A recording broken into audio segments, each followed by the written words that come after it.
Alright, welcome everyone. This is now session 1 of a new unit known as Revit Intermediate. Up on the screen at the moment I've got the full name of the unit. Produce and present 3D models of small scale building designs. So I will be your lecturer, and I'll also be the lecturer that is, I'm not the lecturer looking after the external students, but anyone that is studying this unit externally will follow my recordings, the recordings that are done here in the classroom on Mondays and Thursdays. We'll get on to the Learn site shortly, but essentially this unit, as I say, will be run twice a week. And we'll conclude around the 22nd or around late June, I guess, probably around the 18th of June, and final submission will be the 22nd of June.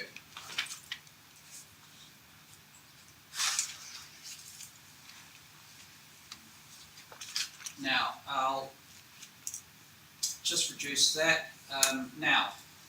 The Learn site, sorry, I'll just go back to that Word document.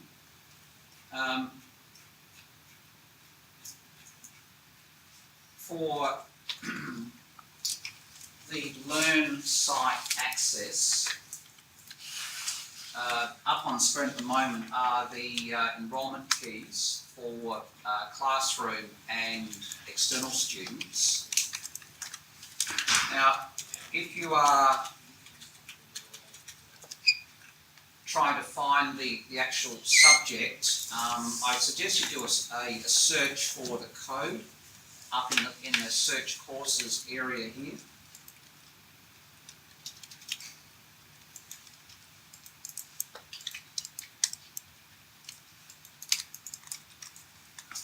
Okay, so that will give you a search. That'll bring up this site here, and then when prompted, for people in the classroom, you'll put in the enrolment key of 9412. External students will use 8099T.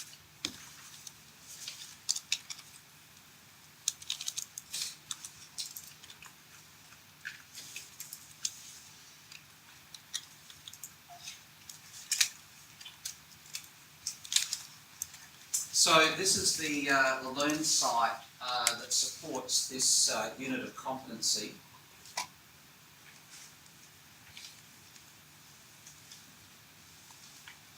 Now, I'll explain what we're about to achieve or embark on as far as exercises and assessment tasks.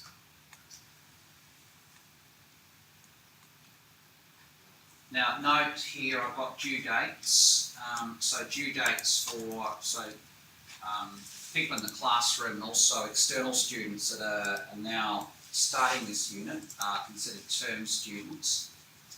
So assessment tasks are required by Friday the 22nd of June.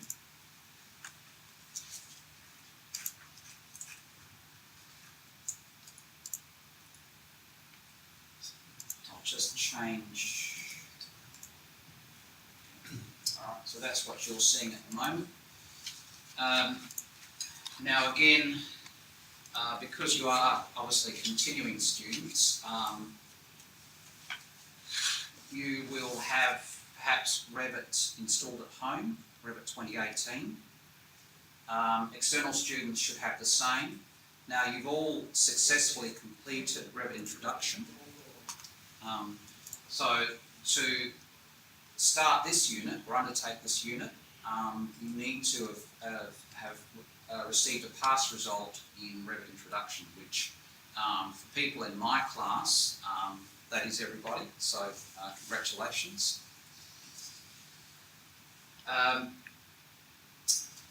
So this unit essentially just builds on the skills that you learned in Revit Introduction. So, and I guess essentially it's really an intermediate or in-between unit that goes from the introduction stage. It's sitting in between introduction and a more broader, more substantial subject that you'll do possibly next semester, which is more of a more comprehensive working drawing subject, depending on whether you're full-time or part-time. So this is going to prepare you for that bigger subject. So in this unit, our focus really is on producing a set of construction documents. So that's what we're about to do. And I'll shortly I'll actually show you the project that you're about to undertake, and I guess the end result, which is a set of A3 sheets as at the end of, or towards the end of the project. Now here, in the first grid here, under before you start, I've put in a I guess a session by session schedule. So what you can expect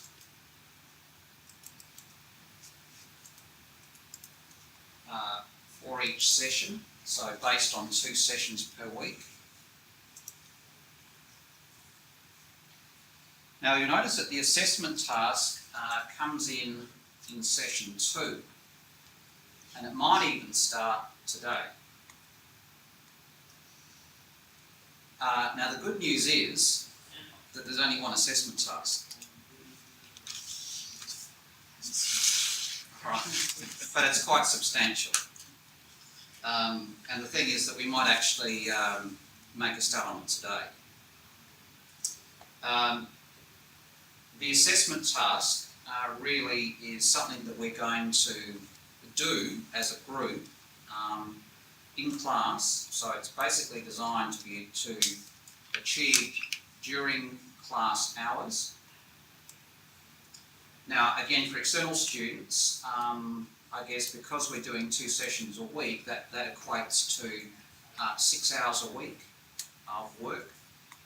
So classroom students will do that, and also external students will do that. They'll actually dedicate 6 hours a week to this particular unit. So today, looking at that, we're going to have a look at something called project phasing.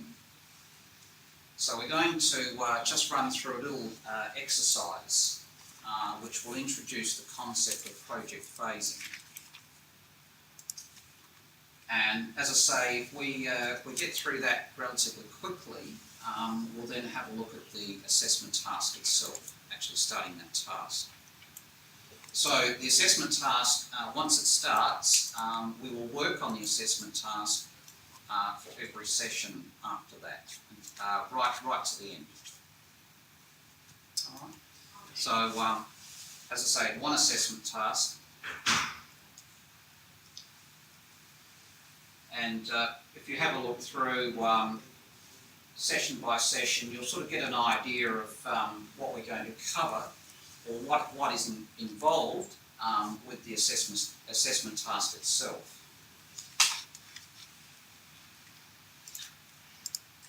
So that's our program. Now, I just also like to point out that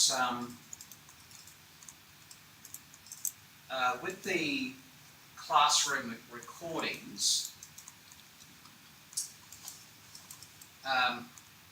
I'm also running this particular unit on a Monday night, but the students that started on Monday night started at the beginning of the year.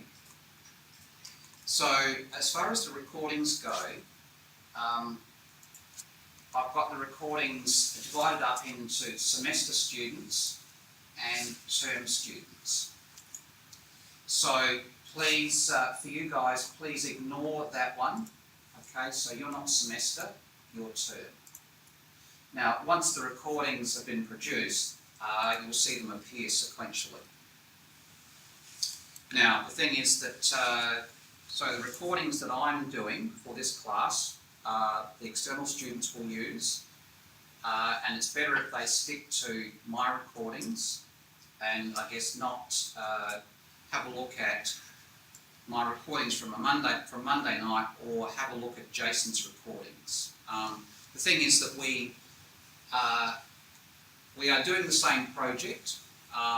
Sometimes our timing is a little bit different. We may one may go ahead a little bit further than the other. So it's best for consistency if you actually follow the recordings of your lecturer. Okay. So as I say, once the recordings are produced, you'll see a set of recordings for me and a separate set of recordings for Jason's class. All right. But don't worry about the don't worry about those, because basically we're halfway through with my Monday night class.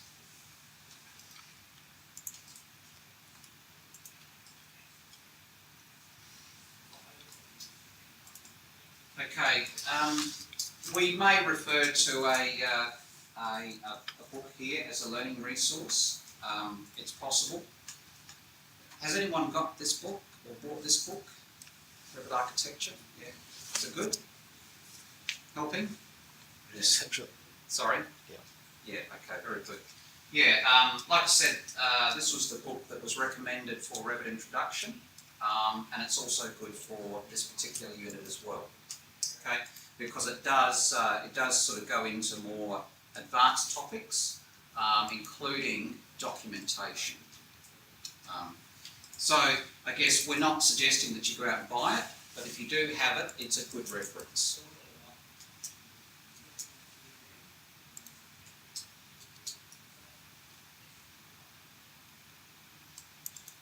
Okay, now the assessment task,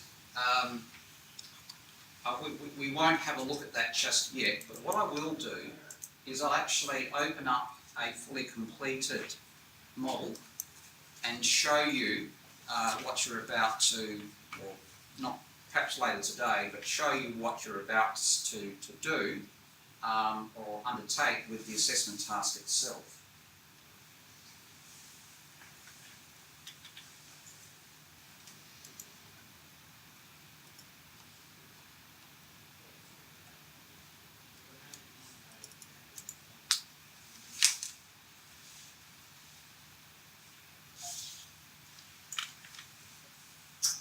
Right, so up on the screen we have a building, single-storey building, and this is essentially what you're going to model and document during this particular unit.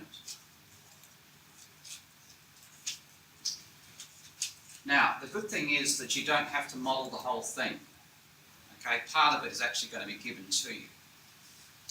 So what it is if we have a look at a 3D view,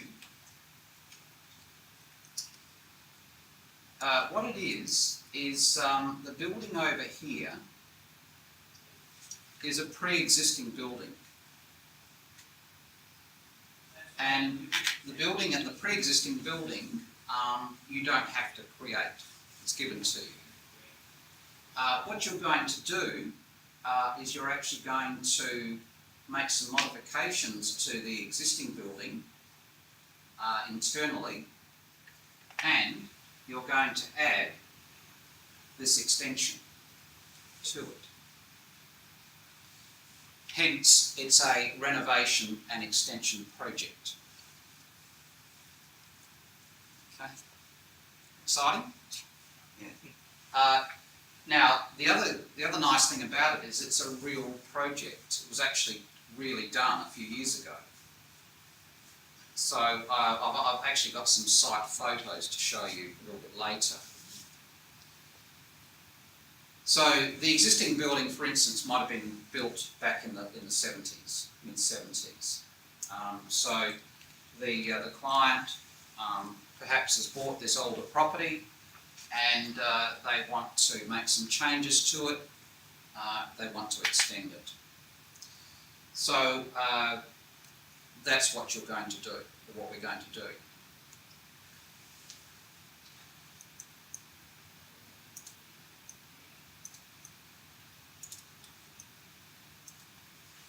So essentially,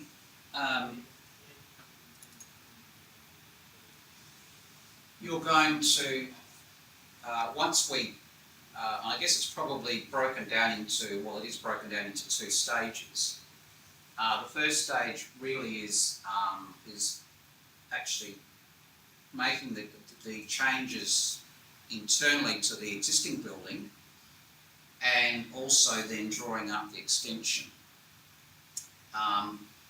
We're then going to add things like the roof, the floor, the deck, the kitchen, plumbing fixtures and so forth, rainwater tanks, and what I call the modelling aspect of it. So we sort of work away at actually creating the model, and then we sort of then go to stage two, which is adding the annotation, creating sections and details, and then work on the documentation aspect of it. So the finished floor plan will look like that, fully documented.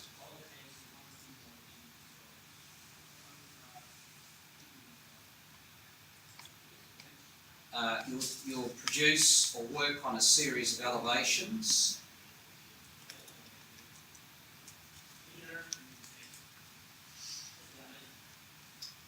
You'll also then produce a couple of sections.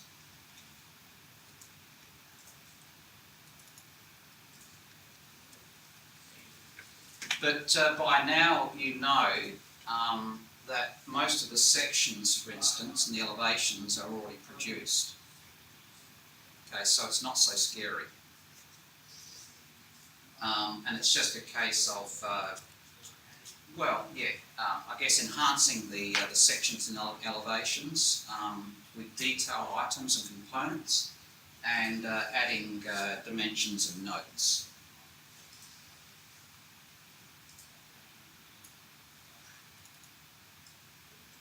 A wall section, a box gutter section, picking up on the connection between the truss and the framing for the new build, the new extension, and how the box cutter is produced.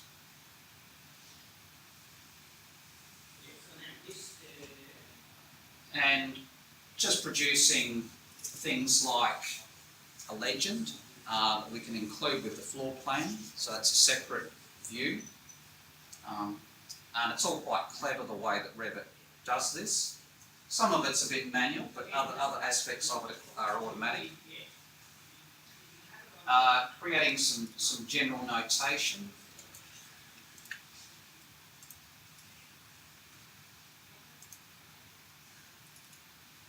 A cover view, which we started with.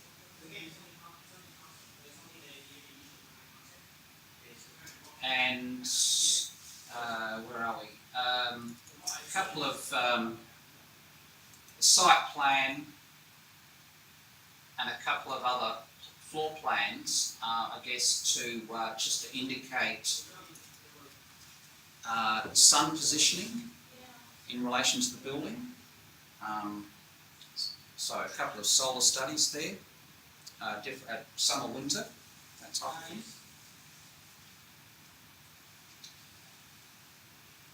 And I guess the thing is that as a set of construction documents, we could take this a whole lot further as well, producing different views and so forth and details. But in the time that we have, this is quite achievable. So the end result is a set of documents. So you're going to produce 9 A3 sheets from the views that you create individually, starting with the cover page. So the cover page will have a 3D perspective view. It'll have the name of the project. It'll have the client name, some notes, and over here will be a list of the sheets included in the document set.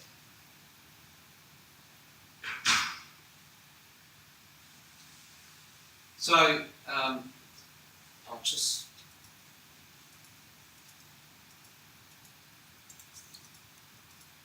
So if you have a look here under Sheets All, you can see the first sheet is the cover sheet.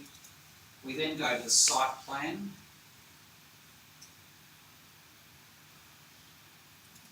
I said before that you're going to make some changes to the building internally, so we're actually going to include a demolition plan.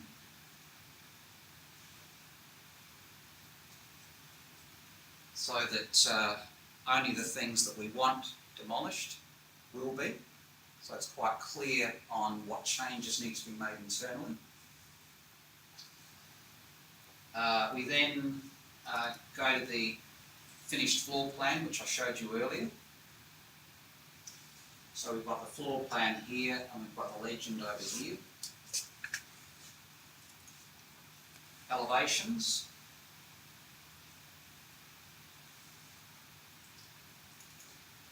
The sections sheet. The details sheet. And then one for the two shadow planes, summer and winter. And then finally a sheet with a door and a window schedule and some general notes. So how does that sound? Good? It's a good project, it really is a good project. Yeah, so now, what makes it even more interesting is that it was all produced, or this project was produced by a feature within Revit called phasing. And I guess it's a feature or a concept that Revit has that allows us to, and I'll talk more about this when we get into the little exercise we're about to do, which introduces phasing. But it basically allows us to separate the building or nominate aspects of the building, put them into different time periods. So, as I said earlier, we're going to start off with an existing building. So that building was built in the mid-70s. So we bring that in, and then we demolish that. So we've got the existing building that was produced a while ago. In the present now we start demolition, and then later on we start rebuilding. So we've got the different time periods. Now the thing is that if I open up go back to the 3D view, what you're looking at is the entire finished, completed project. Okay, starting with the existing. Changes were made internally to the existing, and then we added the extension. So one of the changes that we obviously made was we cut a hole in the rear wall to connect the extension. Now the thing is, what we can do, or what we do is that, and I'll go through this a little bit later, is that in the properties of the view, down at the very bottom here, we've got a section called phasing, which you wouldn't have even looked at now. But the phasing, or the aspect of phasing, is going to be a huge part of this project. So it's going to allow us to manage it. And for instance, through something called a phase filter, I can change the appearance of this view, and I can, for instance,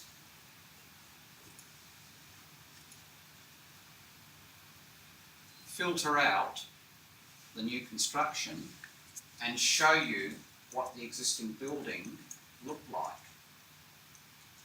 So essentially this is what you're going to start with.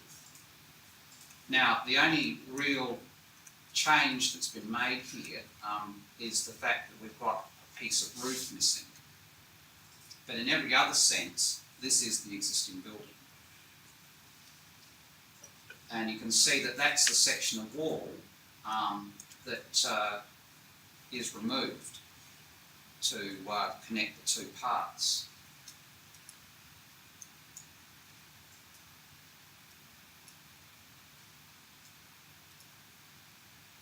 So if I change this to new construction, it puts in all of the new aspects of it.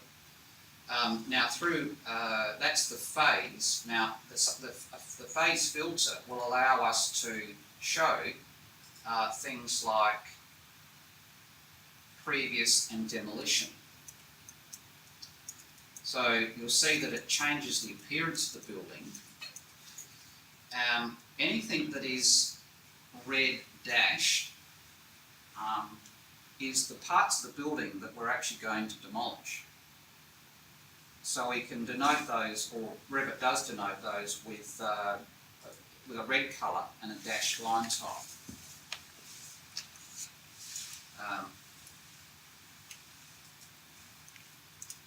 Just taking the roof off there, you can't see inside the building because of the ceilings, but the thing is that if we have a look at, and you'll notice that there are several floor plans here, or at least 3 floor plans that start with plan dash. So we've got plan existing, plan demolition, and plan complete. So these are sort of the 3 distinct time periods or phases in the project itself. So starting with the existing, so that's what it looked like when it was first built, except for the cutout in the roof. We then go to demolition. So you'll see that we've now marked aspects of the building for demolition, so they come up in a red dash, line type. And then we go to the completed plan, which is the whole building. So the completed plan itself, there is no difference in appearance of the existing building or the new. It all looks unified.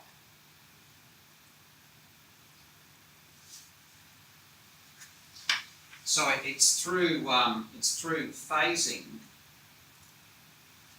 that we can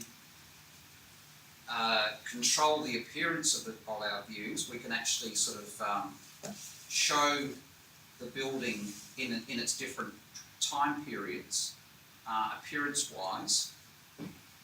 And again, as I say, show the building as it was, show the proposed demolition, and then show the completed project through this feature or aspect of Revit called phasing.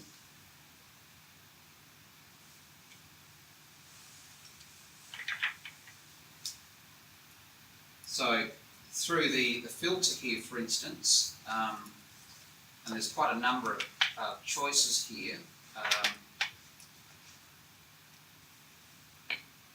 So it's show new only. So if I change the filter to show new only, you can see that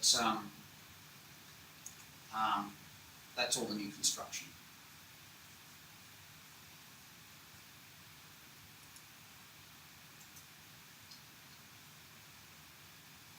Show demolished and new.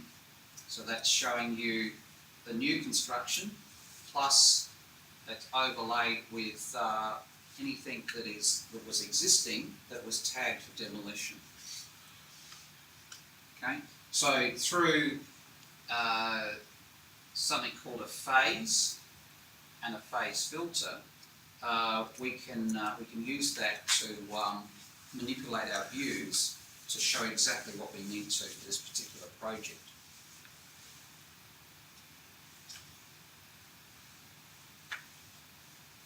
And And I guess the concept or the aspect of phasing, yes, it's going to take a little while for you to get your head around.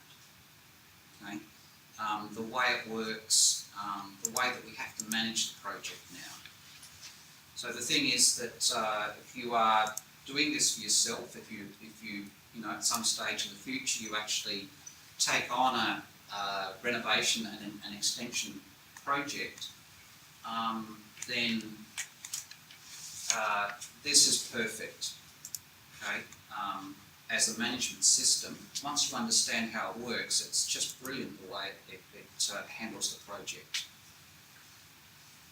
I guess if any of you have used AutoCAD or any other CAD packages, you can appreciate that to document this in AutoCAD, for instance, would take you a lot longer, because you're going to have to do a lot more drawing. Whereas Revit just manages this very well. We only work with one model. Okay, we're not duplicating the model and creating different views. We're just working with the one model, and we're working with project phasing. Okay. So in essence, that is the assessment task. Now, 12 months ago,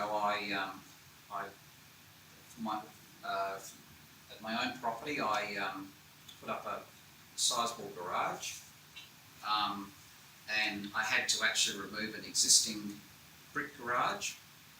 So I set this up in Revit, phased it all, and then produced documents for council. And it's perfect for something like that. So before and after, so you can actually draw it up as it is. Set up your phasing, and then you can then draw your proposed building, and then you can actually switch from one to the other quite quickly through your filters.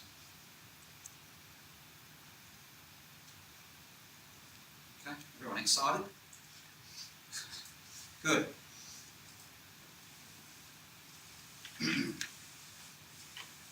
Okay.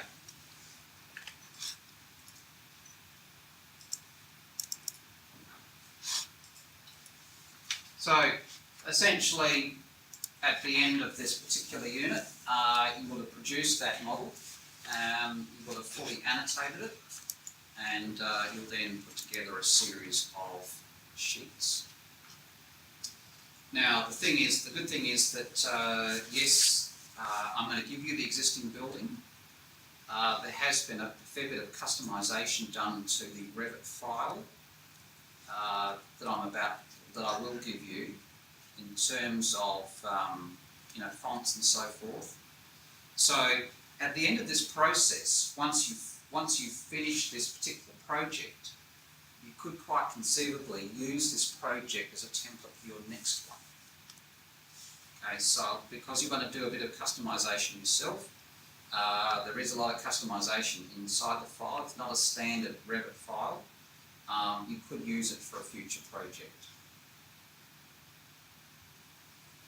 Okay, so we'll get on to today's topic, which is phasing, and we'll have a look at that. And that's covered in this area here, practice exercises.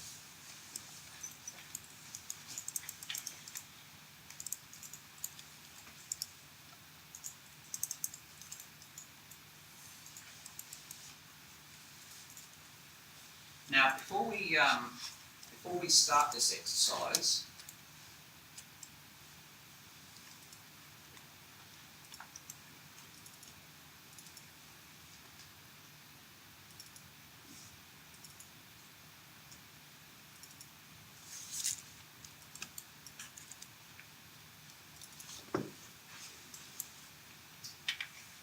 I guess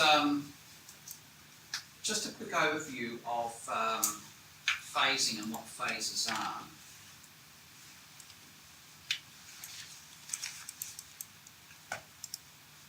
So as I said, within the Revit software, phases are periods in time or milestones. So within the life of the project, Now the thing is that these time periods could be years apart. They might actually be months apart, okay, but they are time periods. So they can represent either the time period itself or the status of the project at specified points in time. So within a Revit project, as we'll see shortly, there must be at least one phase. And in fact, by default, Revit has two. Now, when you, to date, you've been working with Revit, and you've been more or less working in the present. So anything that you produce has a phase or takes on a phase or phase status, and that phase status is known as new construction. Okay, so you haven't had to worry about phasing or phase statuses up until now. So the other one is existing. Okay, so new construction comes after existing, and it's new construction that you've been working in today. Now you can call these phases anything you like, and you can set up as many phases as you like in a project. They could be existing and proposed, for instance, or phase 1, phase 2. It doesn't really matter what you call it. And I guess here, when would you use phases? Well, in our case, you have an existing building that you are refurbishing or extending, and you need to show the building before and after the refurbishment takes place. Now, we're going to show existing, we're going to show demolition, and we're going to then show completed. And we can achieve that with 2 phases. We don't need 3. Okay? So the other thing you could use phasing for is if you had a commercial development that you need to roll out in phases. So it might be quite a huge commercial building that you're not going to build all at once. So you're going to have a planned rollout, and that could be over several years. So the first part of it could be phase 1. Then you can then do the second part in phase 2, third part in phase 3. So Revit, I guess, has the ability to actually change the visual appearance of the building in each phase. So, for instance, if you've got new construction alongside existing, the existing could be half-tone and the new construction could be black. So you can actually sort of use visual overrides to sort of to show that difference. So the most common use of phases is the classic before and after, or existing and proposed. Scenarios where you want to show your existing building as it is now, and how it is proposed to be when you've finished working on it. Now this goes on to sort of talk about programs like AutoCAD, and I guess the work and complexities, or just the sheer effort that you'd have to go through if you used something like an AutoCAD program. Lots of drawing and duplication. Now the thing is, I guess we're using a piece of BIM software, that being Revit, which approaches this whole aspect in a much cleverer way, much more productive way.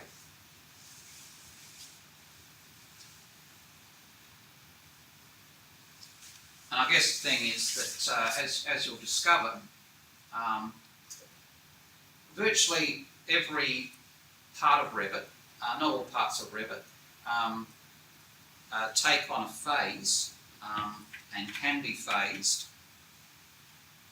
when you produce your model.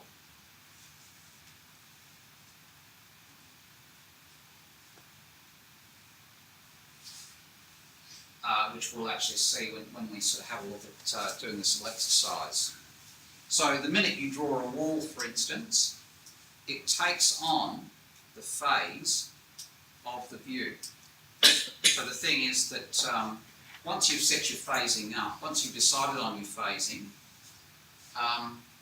one of the first things you might do is actually, in your view, you'll actually change the phase of the view. And it's the phase of the view that ultimately decides the phase of the object. Okay, which we'll see when we get into the exercise we're about to do. All right, so I'm not going to read through all this. I think we'll make a start and we'll see how it all works. Any questions so far?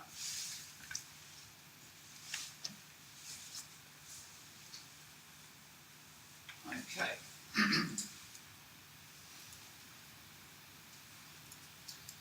Now, what I'll get you to do, to start off the exercise, I'll get you to open up this PDF,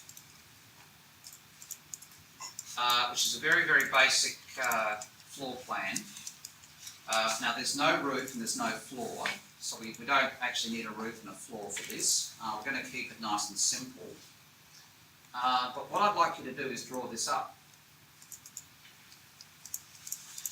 So we'll start the exercise just by you drawing this up normally, as you would have done in Revit Introduction. Okay? So we're not even going to think about phasing just yet, just need you to draw it up. Okay? So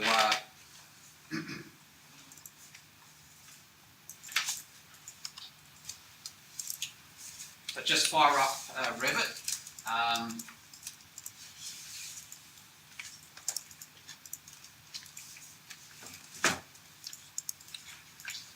Start a new project using the standard architectural template.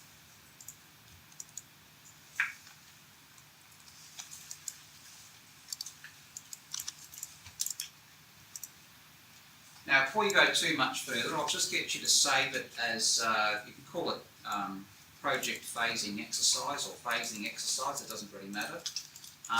It's not an exercise that I want you to submit, but you'll need to save it,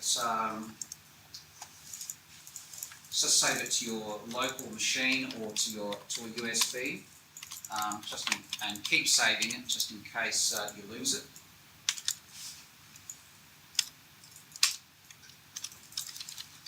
So what I'd like you to do initially, as you would start any Revit project, I'd like you to just set up your levels.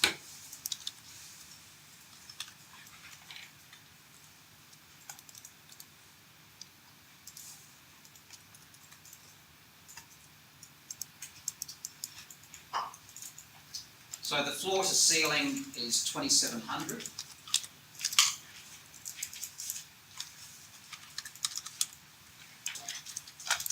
So just rename your levels, floor level and ceiling level, and set the ceiling height to 2.7.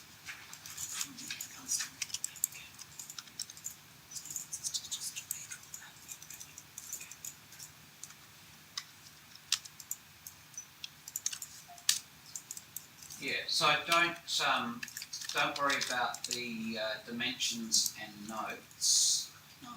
Okay. I'm writing all the notes. No. Just no. That's okay if you have, but the notes here are just to tell you what things are, and the dimensions are just so you can draw it basically. But I just need the building itself, yeah, for the purpose of the exercise. Do you need the ceiling height as well? As in walls? Oh yes, the ceiling, yeah, so basically you'll need to just set up your levels and set the ceiling height to 2.7. And doors and windows. Windows to 2100. But really it's not, I don't need it too perfect. It's just so that we can, I can show you how phasing works.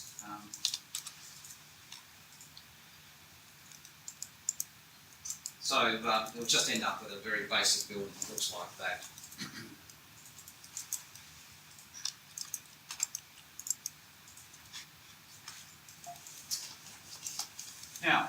Now that we've drawn this building, we'll come back to the building in a minute, but if you go to the Manage tab,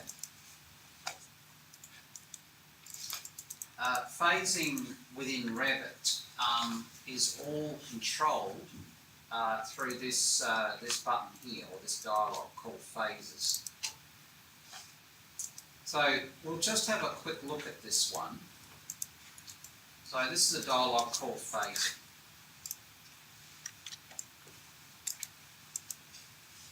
So I'd like it just to auto open up this, have a look at this. So phasing, the dialog has 3 tabs. It has project phases, phase filters and graphic overrides.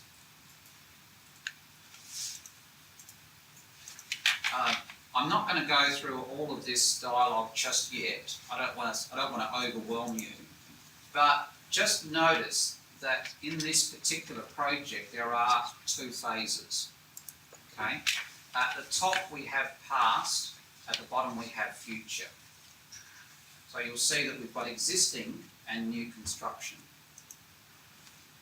So this is where, you know, if you're going to rename your phases, this is where you would do it.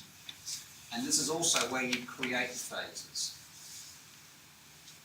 So, you know, new construction, for instance, you know, we could call that proposed. It doesn't really matter. Okay? What is important is that we get this order correct as far as past and future. And if you want to create phases, you do it over here. Now, we don't need to create phases for the exercise, and we don't need to create phases for the assessment task. Okay? We're not going to rename, just going to sort of stay with what we've got. The next tab across, this is where this is where all your phase filters come from. So now we're talking about project phases, and then we're talking about something called a phase filter. So that's in your next tab across. So when you start applying or changing filters, this is where they are located. This is where they're created. This is where they're modified if need be. You can create your own filters to show whatever you like. And the thing is that we then go to the next tab, which is graphic overrides. You recall that I said earlier that if you demolish an item in Revit, the appearance changes to red. So you can see that any demolished item is going to have a projection line of dashed red here, and it'll also have anything that's demolished and cut that's in section will have a heavier red dashed line, and the items in plan view will have this half-tone crosshatch. Okay? So the overrides or the appearance of any of these items can be changed. And we will in fact make some slight alterations to items that are existing during this exercise and during the assessment task. So this is where project phasing is managed in this area. Okay. So just a quick look at that.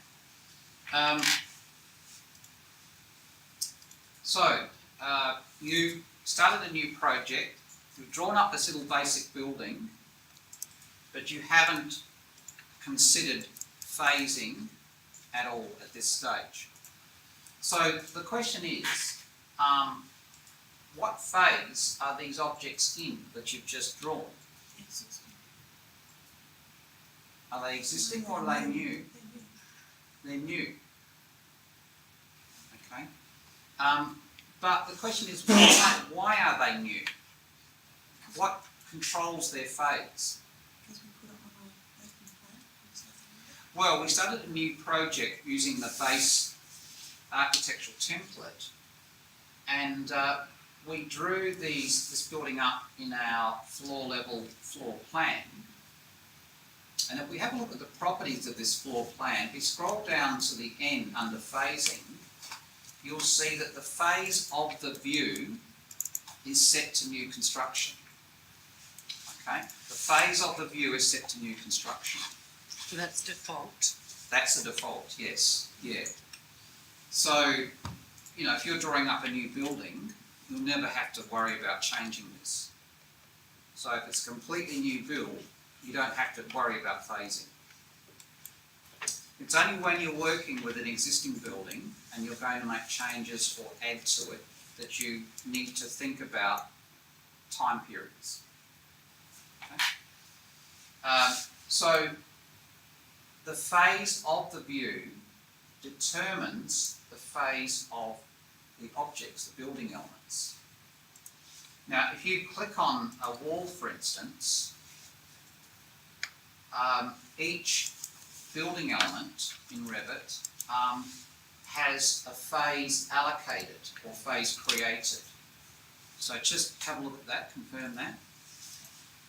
So every wall, door and window, roof or floor or any other modelling aspect will take on the phase of the view.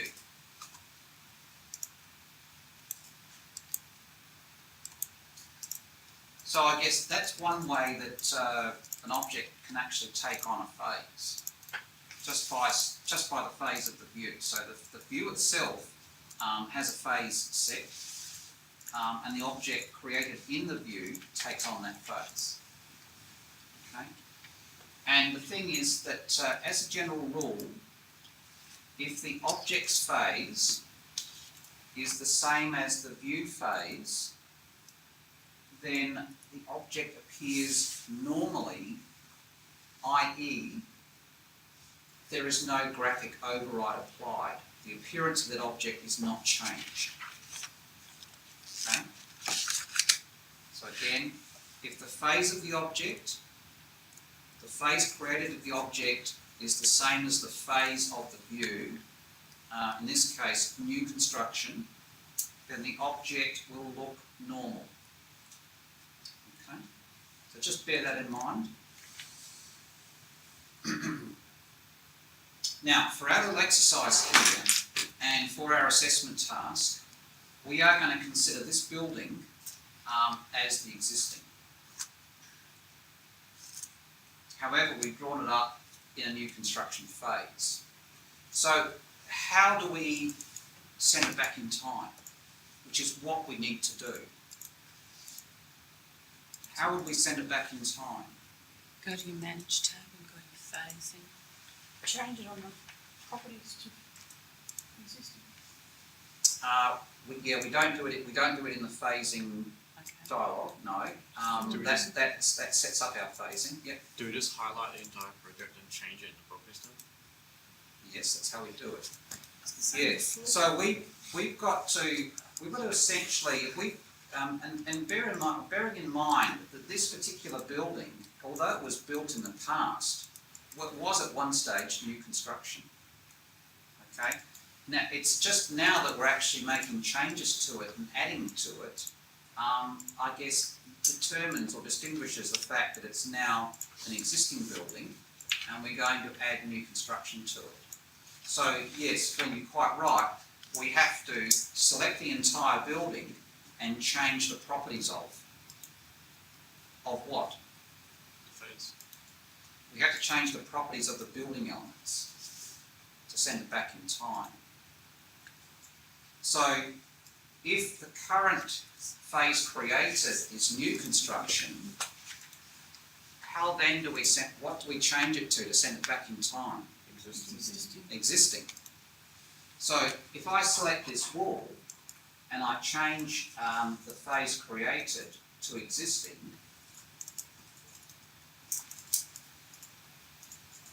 you see what happens? So the phase created of this wall is now existing, whereas the phase created of this wall is new. And what is immediately apparent is that the appearance of that wall changes. It goes to a solid black. So the fact that it's solid black means it's in a previous phase to the current phase of the view. So if the phase of the object does not equal the phase of the view, a graphic override is applied. So in this case, this wall has gone back in time, so it's gone to a previous phase, therefore it has a different appearance. Okay, so far so good. So essentially what we do here is that, and the thing is, if you had a roof and a floor and other objects that you couldn't see in the plan view, ideally you want to switch to a 3D view and then select the entire building, making sure that nothing is hidden. Okay, so you have to make sure that everything is turned on. Best to do it in 3D view because that way you see your roof and your floor. Select the entire building and change the phase created of all objects to existing. So I'll get you to do that.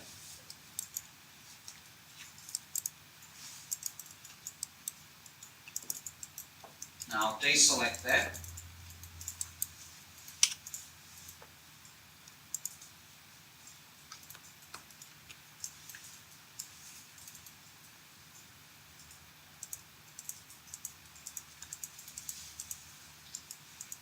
Okay, it doesn't look too, it doesn't look different in appearance here in the 3D view, I think until you shade it, for instance. So if you apply shading, you'll see how dark this building is.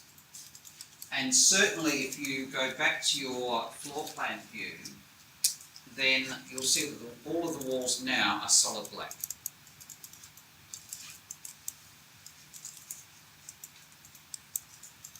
Alright. All good?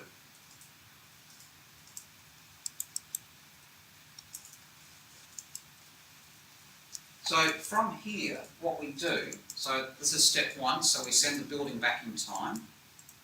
So what we do from here, to set up a project, a fully phased project, what we do now is we sort of set up some alternate floor plans. So we create some new floor plans. Now the thing is that not every aspect of Revit can be phased. Things like annotation objects and some detail items that are 2D can't be phased. So it's only really your 3D modelling objects. So it might be that if you get a model, you've got a model already constructed, and you want to then sort of send that back in time, there are certain aspects of the model that can't be phased. So when you select the building, for instance, this part might be greyed out. And the reason it's greyed out is that there are aspects of that building that you can't change the phase of. So you've actually got to use a filter and filter them out, untick them. But the thing is, you don't know what they are or what's actually preventing you from doing that. So it's a bit of trial and error sometimes. But this will come up in the assessment task, but I'll actually guide you through it. What would cause us not to be able to change the phasing of something? Sorry? What would cause us not to be able to change the phasing of something? Things like roof opening cuts, or just things that you've done to the building that can't have the phase change.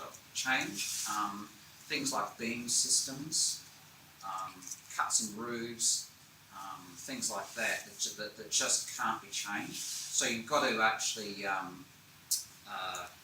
deselect them before you actually, and you have to sort of get back to a point where you can actually change this setting here. It does come up. So what we're going to do, firstly, is we're going to make a copy of this, of our original floor plan. Now, if you've actually included dimensions, you'll know that the difference between duplicate and duplicate with detailing is that detailing takes your annotation, copies your annotation, whereas duplicate doesn't. So it doesn't really matter which one you choose in this case, but this one will actually include your dimensions and text. So I'm going to choose duplicate, and I'm going to rename this floor plan and call it plan-existing.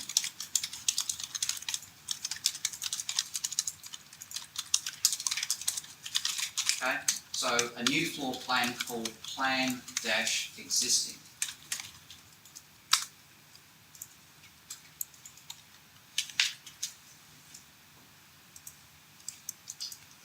And I'll get you to make a copy of this one. So make another copy, and the second copy will be plan-demo, short for demolition.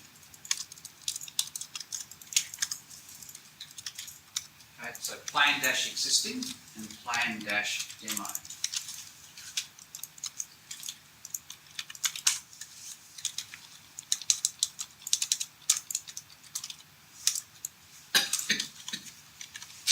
Now, once you've done that, I'll get you to go back to the plan-existing floor plan, and I'd like you to, in the properties of this floor plan,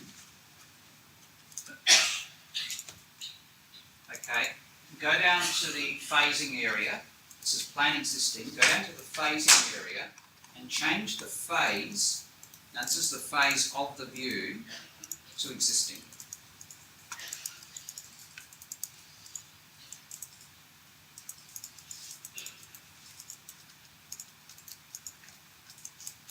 So what's just happened?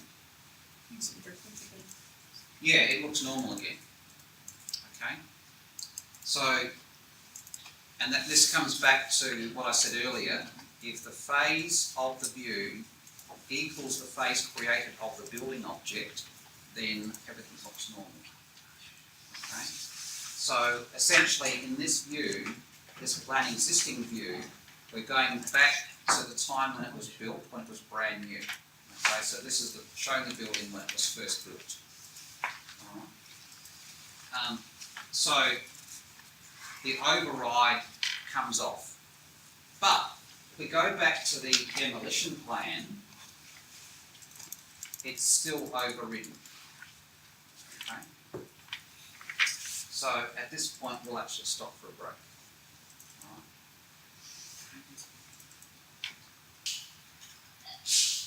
Right. In the plan demo floor plan, I'm going to show you how to demolish items or parts of the building. But before we do that, what I'd like to do is actually change the appearance of existing objects. So recall that on the Manage tab under Phases or Phasing, we have this tab here called Graphic Overrides. Now you'll see that existing objects, or in particular walls, if they are in plan and they're cut, then they become solid black. So this is what's determining this solid black here. Okay. Now the thing is that I could change, if I click on this little black band, I could actually change this to any colour I like. I could actually change it to magenta. And the walls turn pink. So, not that you'd want to do that, but you get the idea.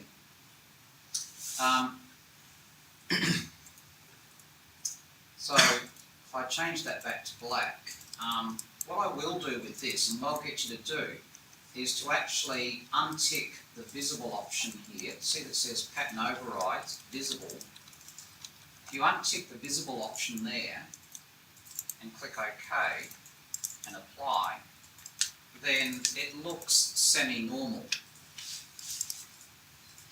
And if you then go across to the halftone column here, so this was black, it now reads hidden.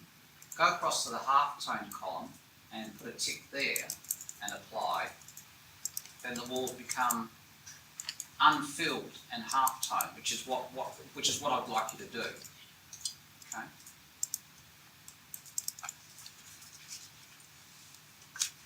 So we're just manipulating the graphic override aspect of these existing walls. Right, so everyone okay with that?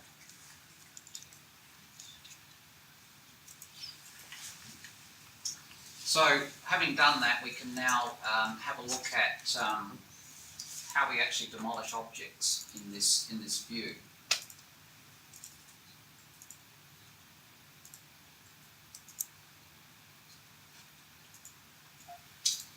Now I've just opened up a single page set of plans. Now this is not, I can put this on Learn, but this is this is essentially what we're aiming to achieve with this little exercise. So we've got the existing up here, we've got the demolition down here, and what we're aiming to achieve is the completed demolition and extension, although it be very basic over here. So I'll zoom this demolition plan up. So what we're aiming to do is remove this part of the wall here. We're going to make a cut through the wall here and demolish this wall and this wall. We're going to take this wall out, and this door, and this window. Don't worry about these over here. I'll explain what these are afterwards. The same with this one over here, this door here. So these are the parts of the building that we're going to demolish. Okay, mainly just a few doors, walls, and a window.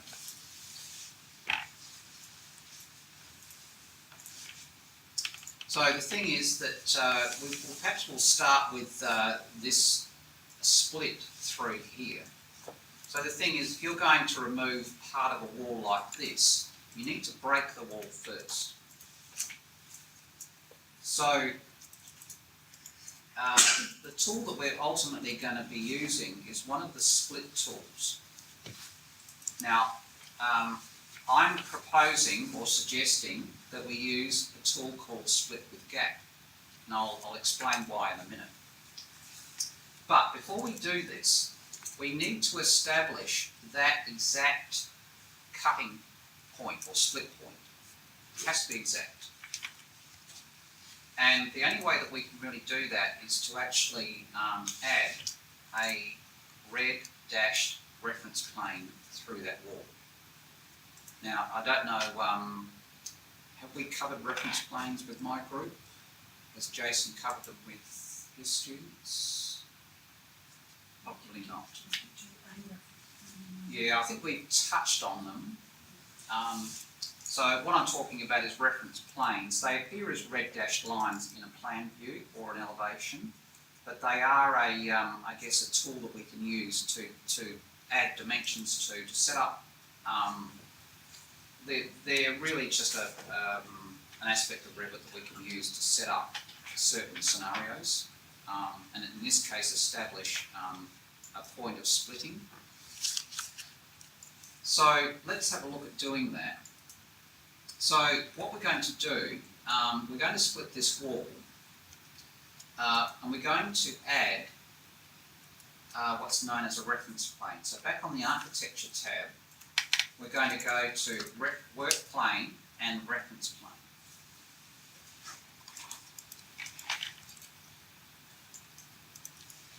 And I guess the thing is that reference planes, we'll use them from time to time, just to help us to establish the location of certain geometry. They're extremely useful because they can be added, they can be hidden. They're not a detail line as such. They're actually a construction plane. But essentially, what we do is we just draw one through like that, vertical. So that's your reference plane.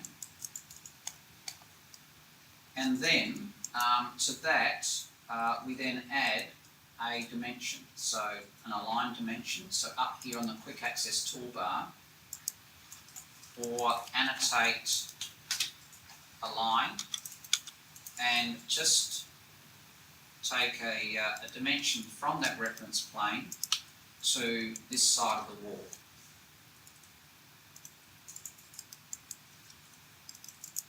Okay, just a one dimension.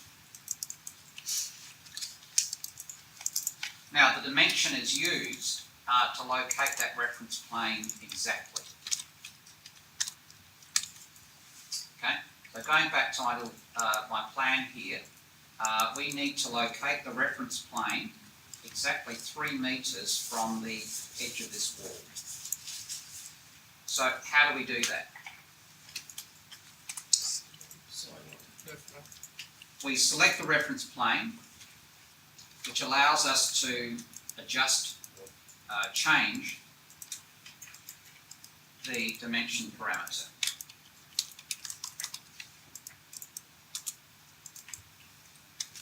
Okay, so that's now exact. Everyone okay with that?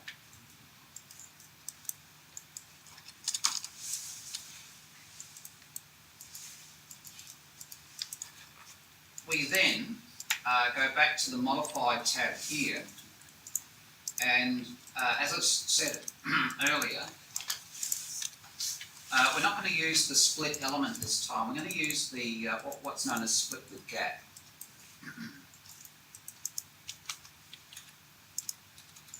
Okay, so split with gap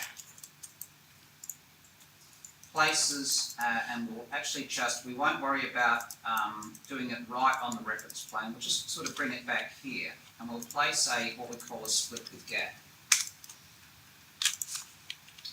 Okay, so it splits the wall, and it puts a predefined gap in the wall.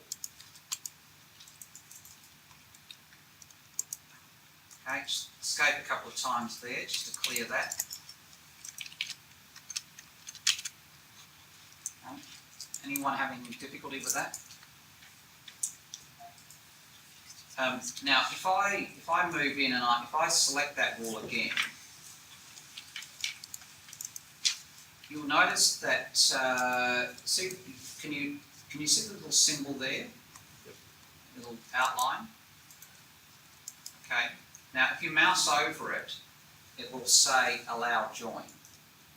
Everyone note that? Yeah. Okay. Now, notice the padlock down here. Okay, and there's also a dimension here. See the dimension? So the padlock is actually locking the dimension that is between this wall and this wall. And that's what maintains the gap. Okay, that's the split with gap. Because if we click on that wall and we drag the wall like that, the gap follows and maintains. Okay. So again,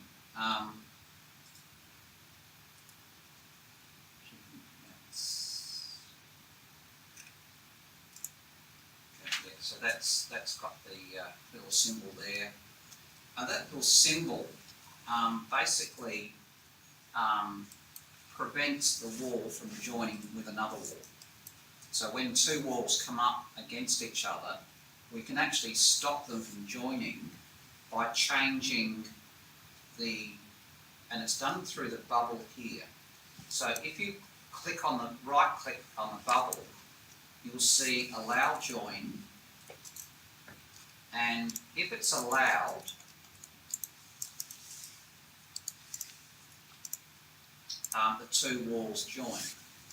Okay, we'll cover this a little bit later, but I'll just Control Z that and take it back to what it was.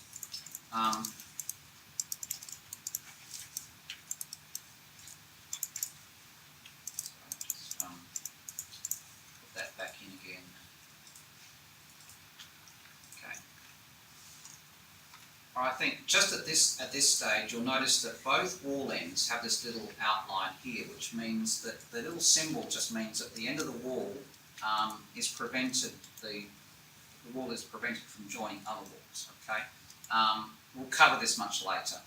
So what we do here is so that we can use this. What we do, the only thing we need to do here is click on this padlock and unlock it. Okay, so don't make any other changes. So we unlock. So it also removes the dimension. And the idea is to basically bring this wall end back to the reference plane first, and then this one to the reference plane.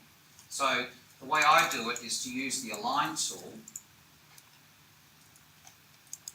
Okay, use the Align tool. Select the reference plane as the first pick, because that's where you're taking these walls, and then select the end of this wall first. So it pushes it, so it's exactly on that reference plane. Okay. You can then select the reference plane again, and then move this end to it as well. Okay. So essentially, we've now got that wall split exactly on that reference plane, which is exactly 3 metres from this wall face. But they're not allowed to join that. No, they're not allowed to join. So using split with gap automatically prevents them from joining. Okay, does that make sense? Okay. That's why I've suggested using split with gap, because it's it's already set up. Now, because we no longer need the reference plane, we can select it and delete it. So you do that.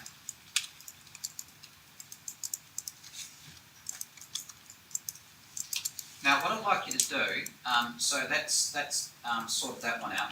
I'll actually show you how to demolish in a minute. But what I'd like to do is actually take a section out of the wall here. So in this case, we really only need to split the wall up here.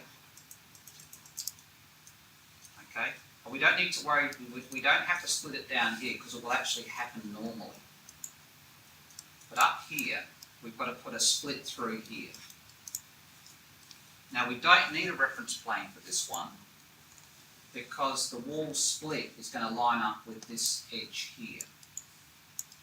But so this is quite simple, this one. We just go across to split with gap, and we put the split through here.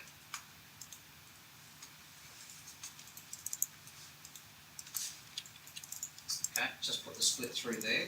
Hit the escape key just to clear that. And when you select either wall, as was the case with the other wall, each of these wall ends is prevented from joining the other because of this icon. And all we need to do here is actually unlock the dimension between them, so that the walls themselves can move independently. We then use the Align tool, and using this wall face as the reference, so that's the first pick, we then move this wall up first to the corner. You can pick the end of that wall as the reference. So using the Align tool, pick that end of the end of the wall as the reference, and then pick this end of the wall and take it up there. Okay, so that's a very easy way of achieving that particular split. All okay?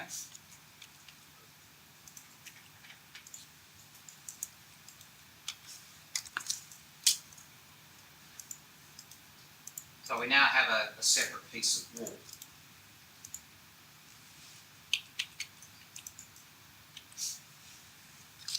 Okay, so I mean, ultimately this piece of wall is going to be removed, but we don't delete it. Okay, we don't delete it. So don't be tempted to split it and then delete it, because ultimately it's still needed to go back and be part of the existing building. We need to show that.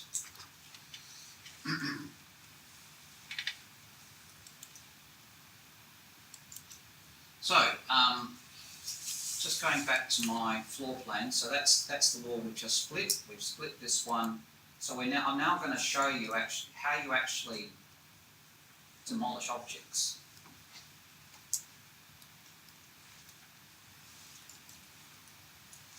And on the Modify tab, if we go to the Geometry panel, we have actually got a demolish tool. It's this one up here that's been highlighted. So it's a big hammer.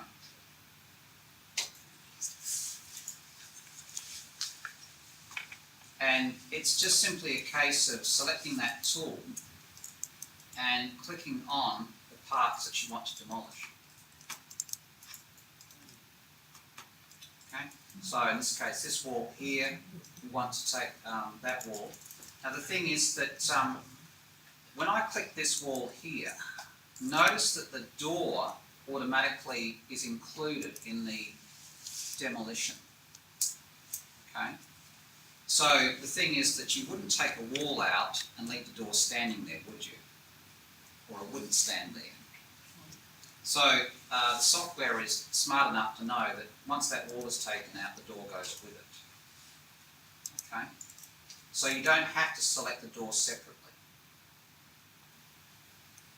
Okay, we then go around and we select this wall here.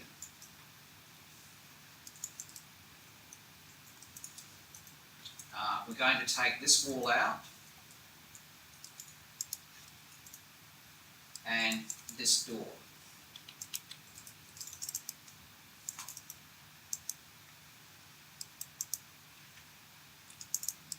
Okay, so we've done that wall there, that wall, this wall here, and this door. So we just need to demolish this window.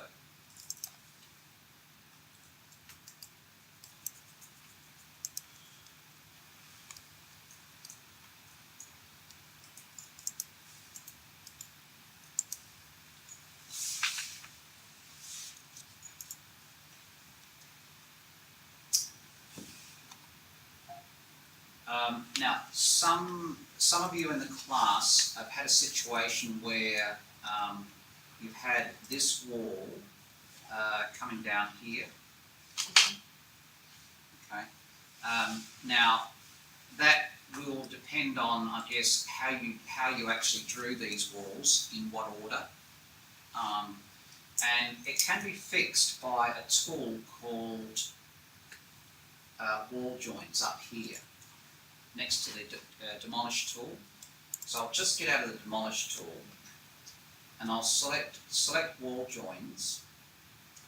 Now, if you then approach the wall join, it puts this black square around it. Now, and then you click, and up here you can actually control the way your walls are connecting at corners. So in this case, this is a butt joint, but what we can do to change the order of the joint, we can click the next button.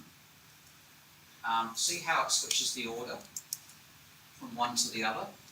So that's, in some cases you can fix problems using that. What do? You press. So what you do, I'll just clear that. So what you do is on the Modify, Geometry, click Wall Joins.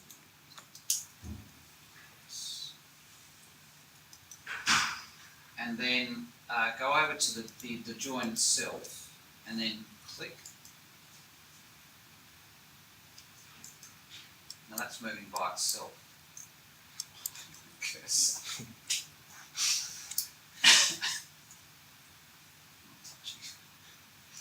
That's a bit weird. Yeah, so click and it puts this square around it, and then on the options bar you can then do next or previous. So next, next. So that will sort that out. Yeah. And then just escape to clear that. The same will be true for this one here. If this one's not correct, you can actually just alter the connection of this one, the order. Now, the question is, I've just demolished something that I don't want to, like this door.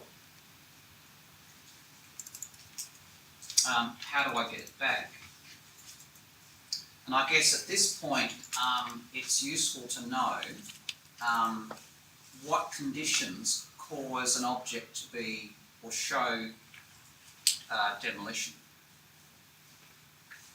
So if you, I'll get you all to do this. If you actually, let's choose this door here that you've demolished, this one here. So just click on it. Don't clear the demolish tool and just click on it. In the properties of that door, have a look at the phasing area. Okay, so this door was created in the existing phase. However, see phase demolished? So it's going to be demolished in the new construction phase. So in the current phase. So therefore, it's going to show as demolished, or to be demolished. Now, if I want to bring that door back, if I don't want to demolish that door or wall, I can simply change the phase demolished to none. Okay, so if you set it to none, it will return it back to that half tone. But just be careful with this. So the thing is that with demolition, you always need to select a phase demolished in the future. Okay, so it needs to be a future phase. Don't set it to the same phase as phase created. So don't set existing. Because the thing will disappear and it will be very difficult to get it back. Alright. There are objects that you would, I guess, create and demolish in the same phase, and they would be things perhaps in the new construction phase. So if you have to build something up in the new construction phase and then demolish it in the same time period, the same phase, what would that be? What would be an example of something like that you would build up and then demolish in the same phase? Formwork. Yeah, exactly. Yeah, formwork. Or some sort of scaffolding. And that condition is known as temporary. So something that's created and demolished in the same phase is said to be temporary. Okay, like formwork or scaffolding or anything like that, or yes, or anything that you put in place to hold something up while it's curing or setting. Yeah. So just be careful with that one. Yes. Yeah. When can you actually use the undo arrow? Could you use the undo arrow for that? Oh yeah. If you hit something with the hammer and you think I didn't want to do that, you can do a Control Z or an undo. Yeah. If you didn't realise till 5 or 6 steps later. Or 5 or 6 days later. Yeah, it's too hard. Yeah. Yeah. I always like to show you the way out so that you know, and we'll show you why something is the way it is. Because I'll just escape. Because if I want to demolish that without using the demolish tool, I can simply go into its properties and I can change the phase demolished to new construction, and it will achieve the same result as the demolish tool, and that's all the demolish tool is doing. Okay, so if you know why, you can work out how to get back. Yeah, but yes, if it's just within a few seconds or you know, a minute or two, you can actually just use the undo feature. Okay, so I'll just fix this one up here. So Russell, there's a tiny little bit of wall next to the door that's still there. Oh, this one here. Yeah. Yeah, that's correct. Filled in, there'll be a wall filled in with the doors. Oh, the wall here, Yeah. inside the door, you mean? No, it should Just be next to the at a door. demolition door. Oh, yes, okay, yes, because the idea, what we're going to do with this wall here is we're actually going to put in a new piece that from there over to here. Okay. Okay, so if I go, so if I show you the end result, just move that up so you can see it.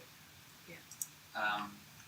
So what we're going to do, we're actually going to continue this wall here that stops here. We're actually going to continue it across back to here, and we're going to put a door in either side. Okay, so and that's the thing is that I guess you just have to remember that when you demolish something, you know, taking a wall out, don't split it and delete it. You need to actually sort of show the demolition correctly. But yes, that little bit of wall needs to stay there, because the thing is that once we've taken this door out, this wall becomes solid automatically. So the fact is that this little door, taking a door out like that and leaving the wall leaves an opening in the wall, doesn't it? So if we're going to fill that opening, that becomes new construction. So if you're bricking up an opening or plasterboarding over an opening, that becomes new construction. So, but Revit will automatically do that for you. Automatically heals that wall.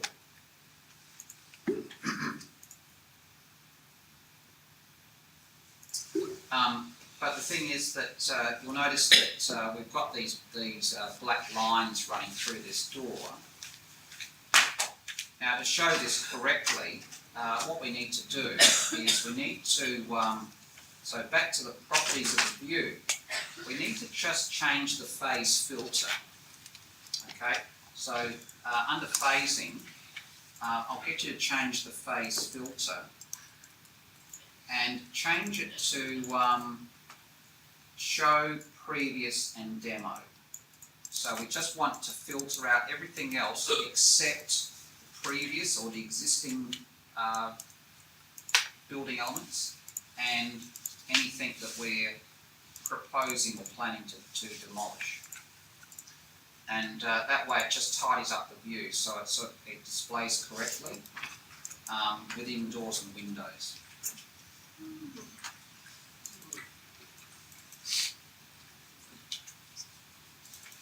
So if we go back to the existing floor plan now, apart from a couple of cuts through the wall, there is no change to the existing building. Okay, so this is the existing building. This is the existing building with parts of it to be demolished. So why does it show the cuts still in that? Like it In the can't, existing, yeah. it will because we physically cut the wall. Right, Yeah, just so I guess there's there is a way of actually not showing that wall join, but there is no way to sort of put those two walls back together again because we have physically cut them. right. Yeah. Okay. Now, sorry, for some reason my filter didn't apply.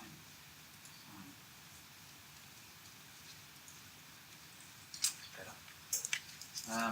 Existing demolished. Okay, so we've done our demolition. Now what we're going to do now is we're going to rebuild. Okay, we're going to rebuild this. So is everyone okay with this to date now? All making a little bit of sense? Okay. Now, what we do now is we make a copy of the demolition plan. So we duplicate this.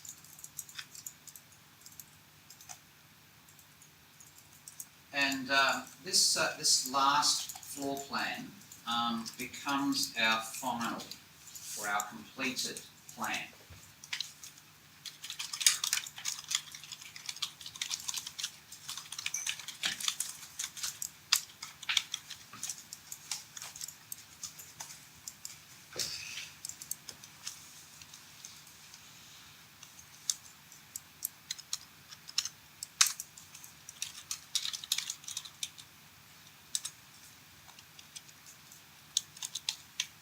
So plan complete. Now, to set this up, what we do to change obviously what's showing in this view, we now look at changing the phase filter to something else. So the phase filter goes from show previous and demo to show complete.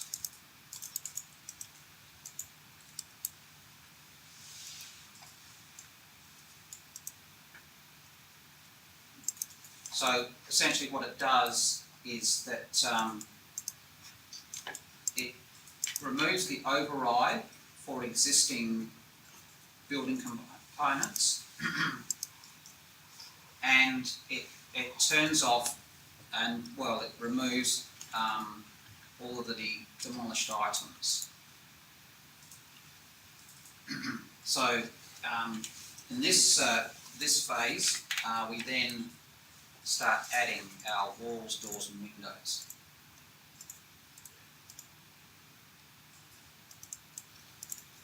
Now what we're going to do first is we're actually going to draw in the brick veneer walls out here, down and back to here.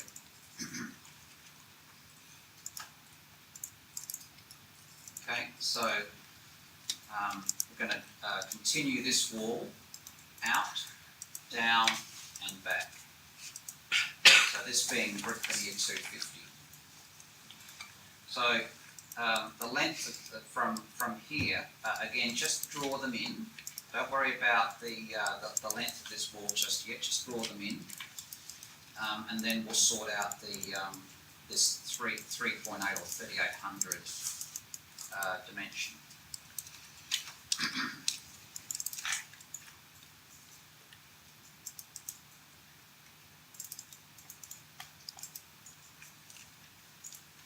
So for me, if I want to draw another one, if I draw some more of these walls, what would be the quickest way of doing it? Create similar. Yeah, good. Okay. So you recall if the create similar command or tool. So what I do is I select select this wall, go up here to create similar, and then draw in my wall. So I'm having a bit of trouble with this workstation with the cursor jumping. So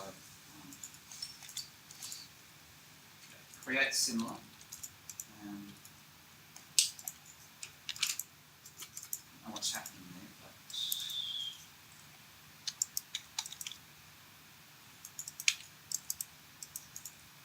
now the thing is that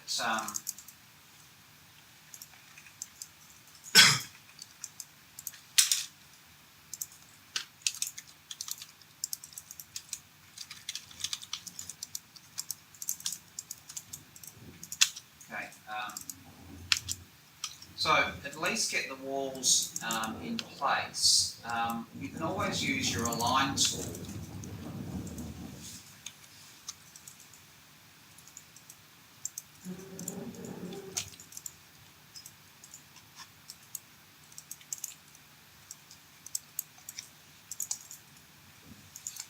You can always use your align tool just to get the walls aligned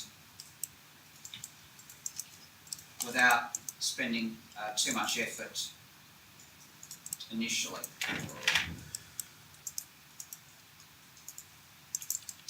Okay, so down here you will get an overlap, and we'll sort that out shortly. Okay.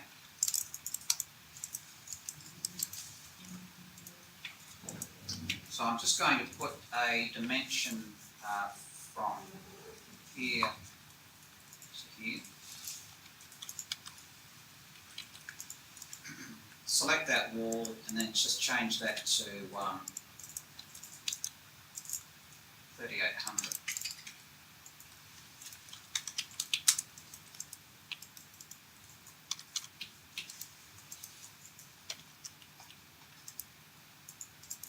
Is that inside or outside wall? The dimension. Yeah. So, yeah. So Outside? can you see that? So external to external. External, yeah. I mean, it's not super critical. It's just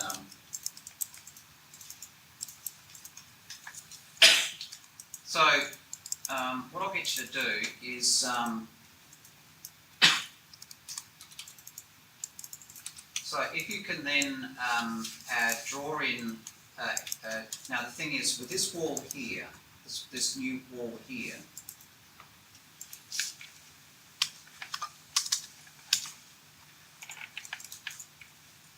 So the thing is, we don't extend this wall, okay, so we don't extend it, we add a new piece.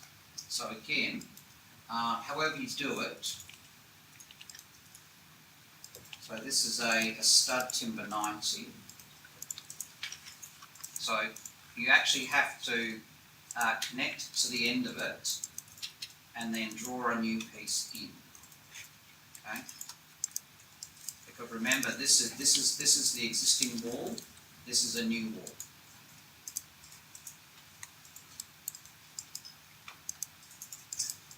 Yes, and there will be a little bit of an overlap there, which we'll sort out. And then there's a section of wall that goes up from here.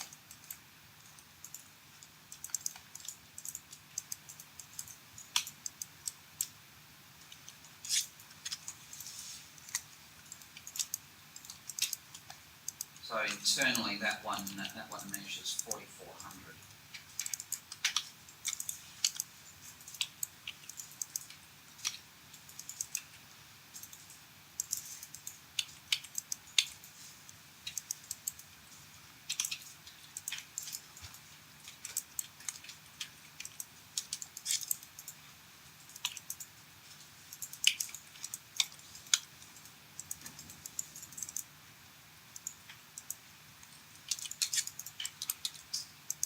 Now, with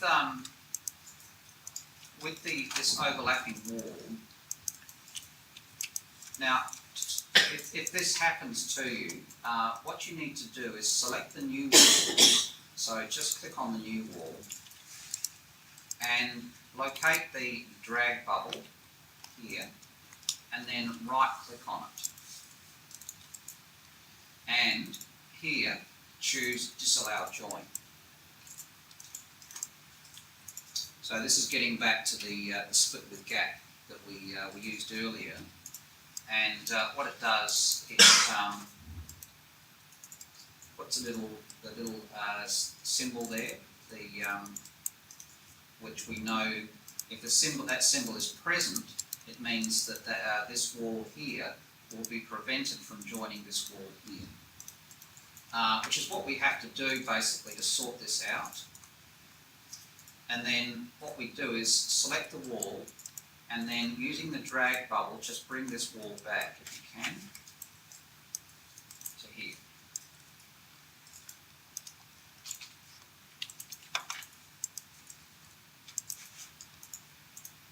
Now, this, just check to make sure you've got the symbol there. So I'll choose that.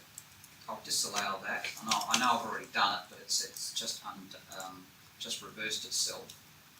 Okay, so you must see the symbol there. And then what you can do is you can use the align tool to bring that wall end back to this wall end. Okay, so the idea is to prevent the wall from joining and then bring the two walls together again.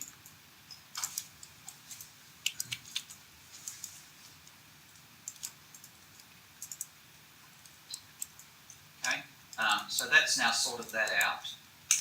Now whenever you're doing this sort of thing, it's always a good idea to go back to the existing floor plan and make sure that nothing has changed in this area here. So that all looks okay.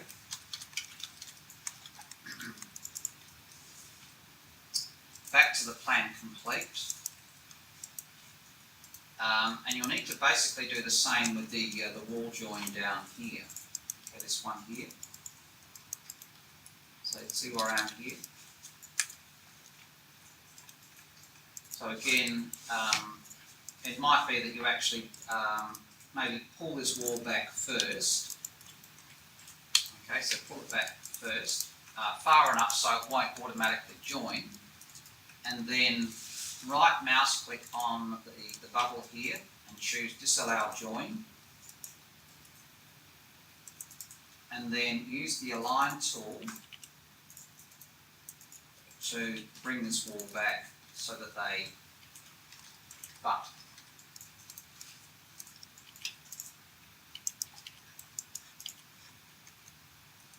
So it is sometimes necessary just to do a bit of fiddling just to make these things work properly.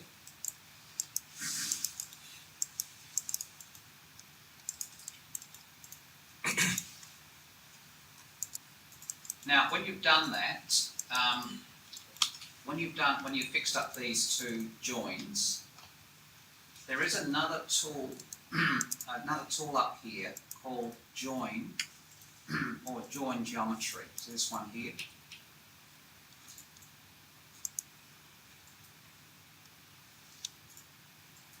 So using join, if you select this wall and this wall, it removes the join lines.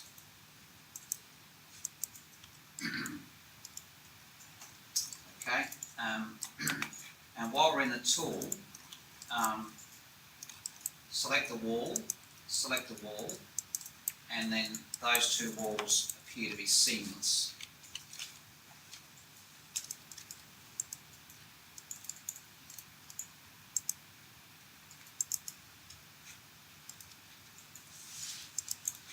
And what I'll get you to do from here, so that's all the walls now, all the new walls are now drawn in. So what I'll get you to do is, following the example on screen at the moment, just identify and add the new doors and windows. So it doesn't matter what type of door or window they are, just use do a create similar with the windows and just add the new ones in. Just approximate positioning, and just add the 2 or 3 additional internal doors.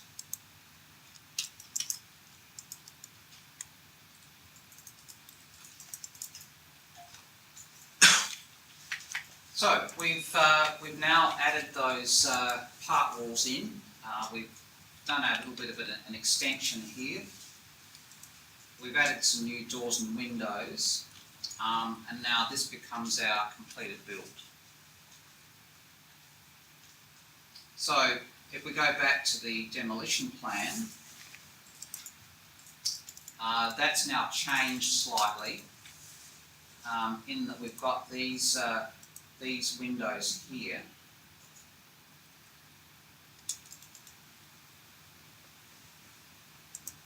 because if you think about it, when you add windows to an existing wall, that's a type of demolition, isn't it? Cutting the holes out for the windows.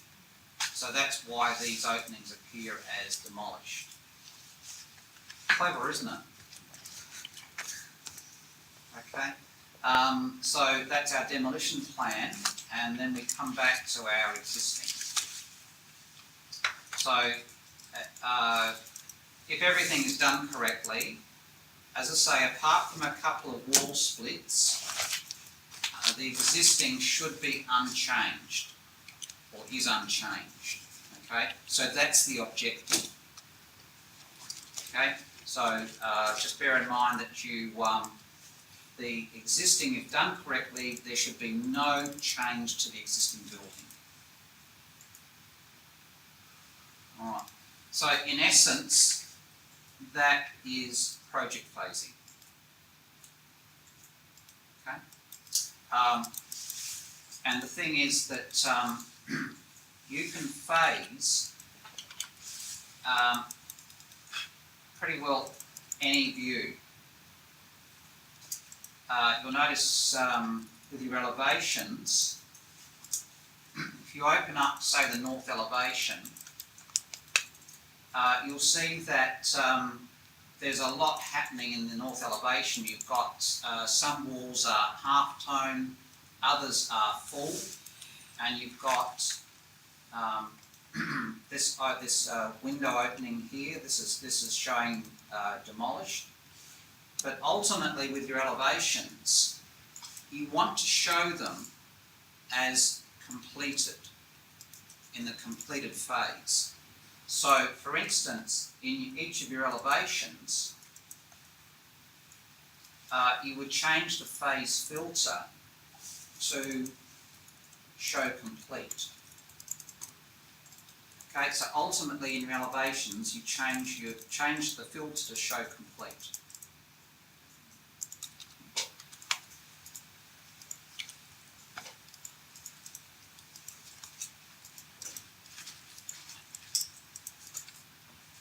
And your 3D view, for instance, so have a look at your 3D view. So that's the same situation. The phase filter is currently set to show all, which means it's showing everything all at once. And that's typically not what we do for any given view.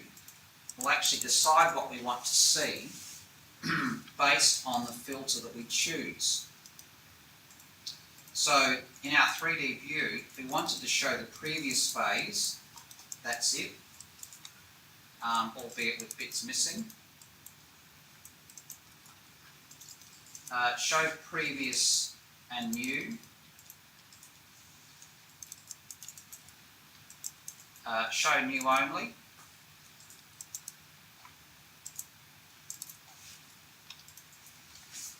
Show previous and demo, so that's our demolition 3D view. And show complete.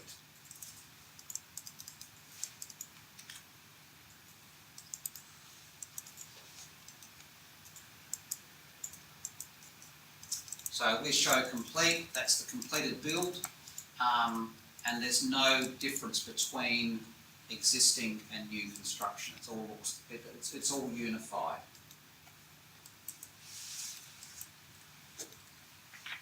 Okay, any questions?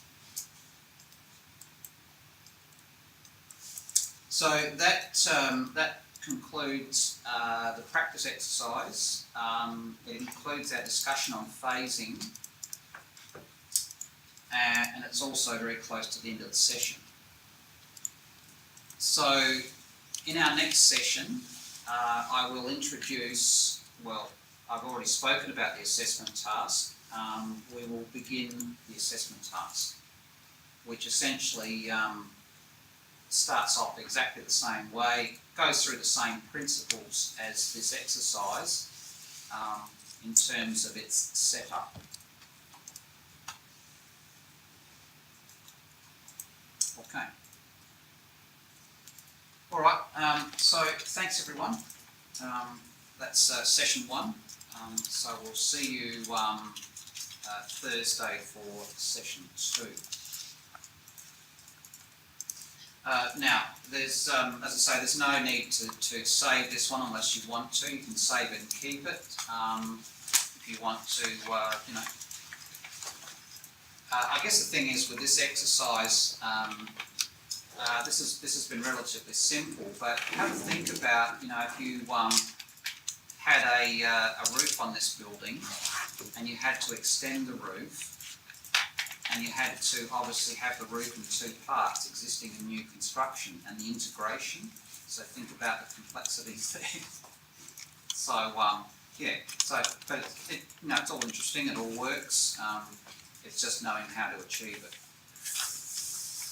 All right. Good. All right. Thanks everyone. We'll see you next session.